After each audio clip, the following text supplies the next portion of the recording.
Even more than spooky creeps and things that go bump in the night, there's one thing that seems to strike fear into everyone's heart: aging. Oh, I'm like the Crypt Keeper! From modern horror like The Substance to classic films, the terror of realizing the clock is ticking down on your life has long been a topic of interest and fear for creatives. So let's take a deeper look at what specifically makes aging so terrifying. This is life's ultimate cruelty. It offers us the taste of youth and vitality, and then makes us witness our own decay. And why it's actually one scary thing that we should learn to embrace. The most outwardly obvious side effects of aging are also the ones people, at first at least, fear the most. Wrinkled, wrinkled little star. Hope they never see the scars. Aging often feels like some nebulous, far-off thing, until you begin to see and feel the earliest signs sneaking in. A wrinkle popping up that doesn't go away no matter how hydrated you are. A body ache that lingers long after it should. Given how incredibly beauty-focused so much of our society is, it can feel like these signs come in an avalanche. Once you notice one thing, you can't help but notice others. It can feel like you don't quite recognize the person you see in the mirror anymore. The face and body you came to understand as you slipping away, replaced with something similar but never quite the same. And beyond that, other people start to notice as well, and it can totally change how they treat you. So it's not surprising that many people will go to some pretty great lengths to try to stave off the physical realities of aging to any degree they can. I had a little Botox and some collagen and a chemical peel and something with shark DNA. Admit it, I look 10 years younger. And while this used to be a concern that would begin cropping up around middle age, now, thanks to the ubiquity of social media, film, television, magazines, billboards, and a seemingly endless stream of content, warning us that while we should for sure love ourselves, we'd love ourselves more if we never aged. This problem has begun stressing out even people who are still in that youthful phase of life. And of course, because society places so much emphasis on women's looks, most of the horror associated with aging exists in the feminine realm. Men might be able to become silver foxes, but women are expected to constantly be tweaking themselves to keep up appearances. As you know, I have always loved my body just the way it is. But I have decided that I might be ready for bigger boobs. Since when? Since I had a cold, hard dose of reality. From this. This battle between one's idealized younger self and faltering older self, and the societal pressures women in particular face to constantly find ways to freeze or turn back the clock, plays out in a very literal way in recent horror film The Substance. Demi Moore plays Elizabeth, an Oscar-winning actress who found her career waning as she approached 50, at which point she's even fired from her TV hosting gig. She's introduced to the titular Substance, a chance for a piece of her to return to that youthful era. One single injection unlocks your DNA, starting a new cellular division that will release another version of yourself. But of course, it doesn't end up being the dreamt of return to form, or at least not for very long, because everything has a price. Because in the end, you can never really undo the forward march of time, and trying will only tear you apart. I put so much pressure on myself. It's what I did to myself because of that. While the physical changes of aging can come as a shock, the psychological effects can cut even deeper. When I was 18, I could do anything. My emotions were so close to the surface, I could feel everything easily. As we move further and further down the timeline of life, the reality that no matter what we do, there will be an end can be daunting. Where you had once settled into things just for now, but always planned to go after what you actually wanted later, you begin to realize that there might not be a later where you can make it happen anymore. Happy birthday, Grandma! It's better to be over the hill than buried under it. That's funny. It can feel like your options have been whittled down, the boundless opportunity of youth replaced with responsibility and having to worry about more than just you. All of a sudden, I'm this overburdened mother. I barely got to do it, Zach. I barely got the chance to be a person. And for many of us, because we've been on such unsteady ground, it feels like we're constantly behind. So it can feel like if we could just get a little more time, we could figure everything out. But instead, the clock keeps ticking away. I can't get off the couch. I got kicked out of my apartment. I can't pay any of my bills. My car is a piece of shit. I don't have any friends. There's so much pressure to do everything, to be everything you ever wanted to be without compromise, that if you don't fit everything in, it can start to feel like you failed.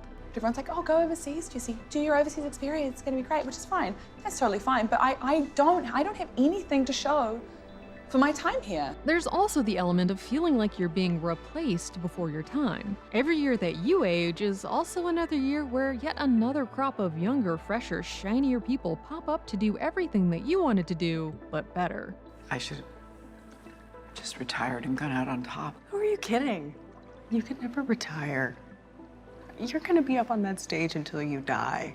Having to contend with feeling like you missed your shot, to be the person that you wanted to be, or even just to get your life together, can feel genuinely horrifying. Older than Stephen Sondheim when he had his first Broadway show. Older than Paul McCartney when he wrote his last song with John Lennon. By the time my parents were 30, they had careers with steady paychecks, a mortgage. The idea that the world is changing, but you're not a driving force, but instead one getting left behind, can totally topple one's sense of self and leave you feeling totally unmoored. I am big. It's the pictures that got small. And of course, in our modern era, this all dovetails with the competing notions that we should love ourselves exactly where we are and appreciate what we have. And that we should constantly be working to improve ourselves and doing whatever we have to do to make it up even one more rung of the ladder. As we see play out literally in the substance, this kind of split of the self only really leads to destruction. Not even the toughest final girl can run from aging forever. It's the one thing that will always catch up to us eventually.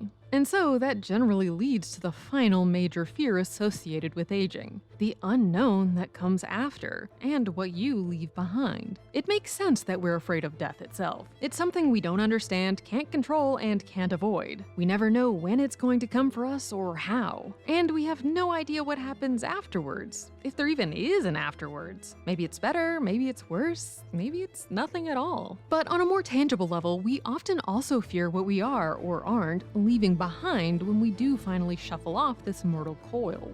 You didn't win, okay? Can't you get that through your head? It's for you boys. We're fine, Dad. We don't need it. I just wanted to leave you something. We spend so much of our lives so concerned with what we're doing, how we're perceived. And the older we get, the more we start to realize that what we've done is who we are. I thought that small talk was too small. I thought big talk was too pretentious. I thought music was noise. And I thought art was bullshit. The choices we've made, the things we've created, the things we didn't do, all come together in the end to create a legacy of us. And that is pretty scary, which can lead to people making some rather rash decisions to try to set the record straight while they still can. Why do you want to go back to a place that's done nothing but hurt your feelings? Because I want those people to know that I'm not a joke. And that I've won.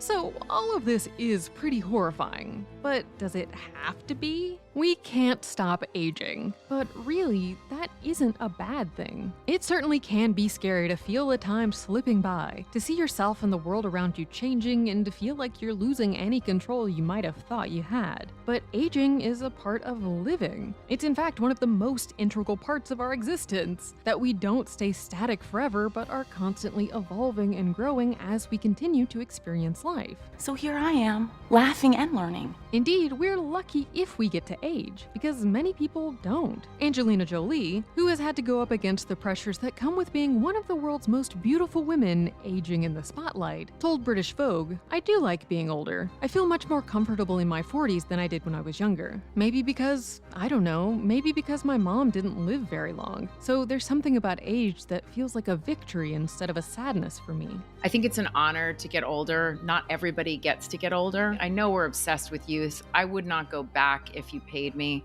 My skin was tighter, sure. My stomach was flatter. But I am so much more comfortable in my skin. No matter how much we may want to hold on to our youth, either out of our own desire or outside pressures or both, it's just not something that we'll ever realistically be able to do. And focusing so much of our effort and attention during our short time on the earth on that only works to make us more miserable. Chasing youth is just futile. You can't. It's the one thing you're never going to catch. You're never going to get there, so it's like, why not just embrace what's going on? And as enticing as being young forever may initially sound, it would actually probably be pretty terrible.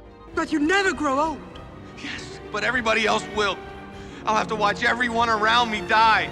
This is not a dream, this is a nightmare. Instead, we'd be better served by making the most of the time we do have, instead of wasting our energy on trying to hold on to such a small, fleeting sliver of it, which is certainly easier said than done, especially in a world that's constantly telling us that our value is in our youth and our ability to maintain it. The difference is now I can catch myself. I can go, yep, I don't like that loose skin, but you know, it is what it is. But that's all the more reason that we should instead focus our efforts on trying to break down and get rid of those societal pressures that make us feel like we should be lamenting the loss of our past instead of appreciating where we've been and looking forward to our futures, however they might look.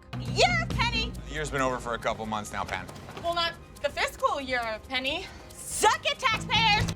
That's the take.